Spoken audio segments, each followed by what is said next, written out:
Avant de prendre livraison de ses légumes, Safia doit aller payer les taxes d'importation.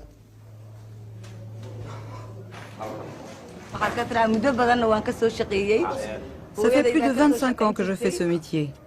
C'est ma mère qui avait ce commerce avant. Et je l'ai repris ensuite. Grâce à Dieu, tout va bien.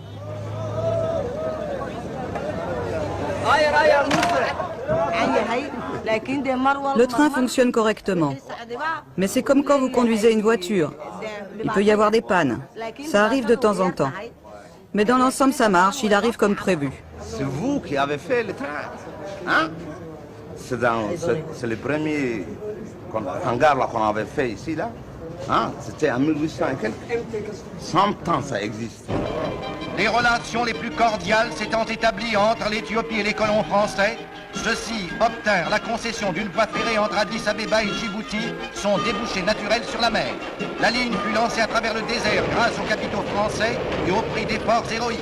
C'est une des œuvres les plus remarquables qui ait été accomplie en Afrique. Depuis l'indépendance, Djibouti et l'Éthiopie ont du mal à entretenir ce train, dont l'existence même est menacée.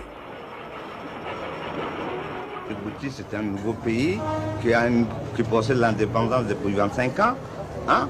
Mais il n'a pas une ressource naturelle, il ne produit pas de pétrole comme les pays du Golfe. Hein? Il a besoin de beaucoup d'aide. Comme ça, on attend une aide à la France. C'est la France qui a installé.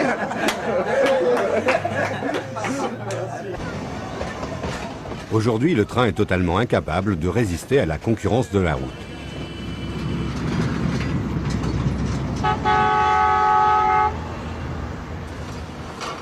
Chaque jour, des centaines de camions parcourent les 1000 km qui séparent Addis Abeba, capitale de l'Éthiopie, du port de Djibouti.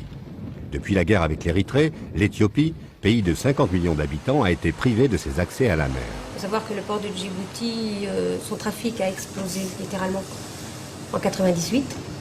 C'est tout l'approvisionnement, je veux dire, en carburant, c'est l'approvisionnement alimentaire, c'est la majorité des équipements et de l'alimentation qui passent par ici.